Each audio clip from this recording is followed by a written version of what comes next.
What are your 3 favorite gaming magazines? Chances are that you'd respond with something like PC Gamer or 110% Gaming, but for most of you, one famous gaming magazine will be absent. A magazine that at its peak had 8 million copies sold in just a year and was the 3rd largest magazine in the US. A magazine that was loved and admired all over the world. But today, all that remains of that magazine is a hollow shell of what it used to be. They say that you either die a hero or live long enough to see yourself become the villain, and it seems that Gameinformer chose the latter. But how did it go from being universally loved to completely falling off? To understand that, we need to first rewind the clock back to 1991, when the first issue of Gameinformer was released. Back then, it was a 6-page magazine issued by the video game retailer FuncoLand, which published it as a free magazine that could be handed out at all of its stores. And right from the start, Gameinformer was an instant hit. The thing is, the internet was still in its infancy, meaning that magazines were the best way to learn about new games, trivia, and really anything and everything you wanted to know about.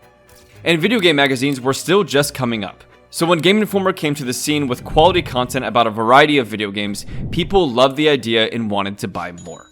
Eventually, 3 years after its debut, in 1994, it got so popular that it had to be published monthly due to the high demand.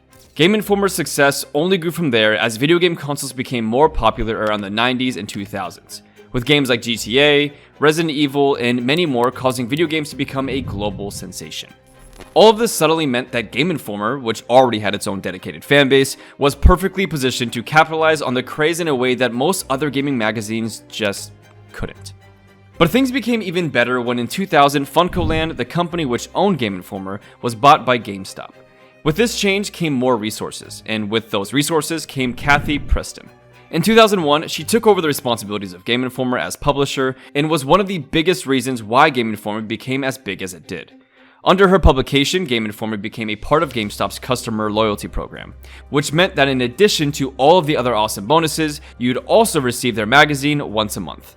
While that may not seem like much at first, Gameinformer was quickly becoming one of the most prestigious magazines out there. So adding it to the loyalty program caused both GameStop and Gameinformer to skyrocket to the top, since most gamers would take part in the loyalty program because they wanted one or the other. The same thing happened with GameStop stores promoting the magazine. People would come to the store for either games or for the magazine, and would end up buying both, me included. But Gameinformer wasn't just in the right position at the right time. It also had a lot of things that set it apart from many of the other magazines at the time. Each issue of Gameinformer was packed with in-depth previews, cheat codes, strategy guides, reviews, and more for all the latest game releases across platforms like PlayStation, Nintendo, and Xbox. The magazines would dedicate an entire issue providing an inside look at the development of hugely anticipated games months before release. Developers would give the Gameinformer editors early access and behind-the-scenes details to showcase their upcoming games. And just looking at it would make you want to buy the magazine. After all, the magazine covers were a work of art. They even used some special edition holographic designs for their biggest games. The first issue way back in 1991 had a simple, eye-catching red logo against a blue background, but over the years, the covers only continued to evolve with incredible illustrations, screenshots, and logos. All of this brought us some of the most memorable covers in gaming magazine history, such as the Halo 2 cover, the Halo Reach cover, and one of my favorites, the Skyrim edition. I still remember the time when I used to convince my dad to buy me the Gameinformer magazines as often as possible, and just how amazing the Skyrim cover looked up close in my hands. There were always multiple cover stories that gave us exclusive first looks at hugely anticipated games like Grand Theft Auto 4 or Mass Effect 2. The previews went so in-depth that by the time the game launched, you felt like you knew everything about them already. The reviews, meanwhile, were seen as gospel thanks to Gameinformer's professional and unbiased critics. And for a while, Gameinformer really did its job perfectly. It informed the world about games, and people definitely were happy with the magazine. By the time 2011 rolled around, Gameinformer had reached its prime, becoming the 3rd largest magazine in the US with 8 million copies circulated. At this point, Gameinformer had beaten the likes of popular publications like Time, Sports Illustrated, and Playboy to become the undisputed king of gaming magazines. During that time, Gameinformer had expanded to such immense size with over 200 pages per issue that it could comprehensively preview, review, and report on seemingly every game released across all platforms. From the production stand of view, Gameinformer's quality had never been higher. Simply put, if you were a gamer in 2011, a Gameinformer subscription was essential. In an era before social media and online connectivity fully taking over gaming discussions, Gameinformer represented the primary bridge between developers and fans. But after every peak must come a descent. Gameinformer really did inform the world about games every month, and did a great job at it. But what happens when suddenly, instead of it being every month, you can know about games every week? Or every day? What happens when you can know more about any game you can think of within seconds? Well then, a magazine that takes you multiple hours to go through and only comes once a month just becomes completely redundant and a waste of money. After the peak in 2011, the internet had begun to pose a serious threat to Gameinformer's once unquestioned dominance in gaming media, with websites like IGN, GameSpot, and Kotaku who were able to break news, post previews, and provide coverage at a blistering 24/7 pace that a monthly print magazine simply could not match. Gameinformer had thrived over the years by being able to deliver exclusive first looks at games months before their release, but now developers release a new trailer or gameplay footage on their own YouTube channels. Social media platforms like Facebook, Twitter, and Reddit also allowed gamers to directly discuss, analyze, and react to news in real time. For a long time, Gameinformer had served as that middleman between developers and fans, but online discussion forums made that role obsolete. Fans could now connect directly with game creators themselves on social media, which not only made for quicker communication, but also created a stronger bond that Gameinformer was never able to create. Despite this, Gameinformer leadership remained their commitment to the print model initially.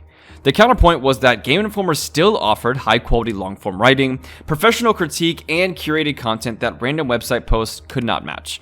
There was a belief that a premium physical magazine experience would continue having value even in the digital age. But as we know now, that belief would only ever be just that, a belief. Some people did prefer the physical books rather than the ebooks, but those people were just not enough in the grand scheme of things. And ultimately, Gameinformer lost a good chunk of its market share because it completely failed to increase the amount of digital content. And the digital content that it did create was way below the quality of its competitors. It definitely made an attempt to create offerings like a functional website, but at the same time, most of the resources were still diverted to the obsolete print edition. YouTube, Twitter, and other digital channels were used to supplement the print magazine with some extra online exclusive content, but it proved to be too little too late, as the rise of online media and social platforms completely changed how people consumed media. Yes, the internet made the physical print model obsolete, but Gameinformer remained stuck in the past, clinging to its legacy. And soon enough, everything started to come crashing down around it. The first major blow was when large retail partners started closing down. Retailers had been one of Gameinformer's biggest distribution channels, selling issues on newsstands and checkout lines. But as iconic chains like Borders and EB Games went under, Gameinformer lost a good chunk of its revenue. It had to resort to many cost-cutting measures like reducing print quality, cutting staff, and pushing digital subscriptions that only made things worse, since it caused the product to feel cheap with fewer pages and more ads. Consumers wondered why they were still paying print magazine prices for something they could get for free online. In August of 2019, about half of the current Gameinformer staff were let go. Many of those fired had served at Gameinformer for more than 10 years, an entire decade of their life, just gone. After that, Gameinformer tried to evolve into more of an online print hybrid model, but even that ended up backfiring, as the basic Gameinformer website felt outdated compared to the flashy websites that most gaming companies were developing for themselves. As the final nail in the coffin, Kathy Preston, one of the amazing people who had made Gameinformer great, retired from the magazine in 2020. After more than 2 decades of work, Gameinformer still continues to exist despite all the setbacks and all of the cost cuts, and maybe it will survive a few more years. But the only thing we can say for sure is that it's unlikely it will ever reach a sliver of the greatness it used to be. If you enjoyed that video, make sure to check out some of the other ones on our channel, subscribe, and as always, thanks for watching.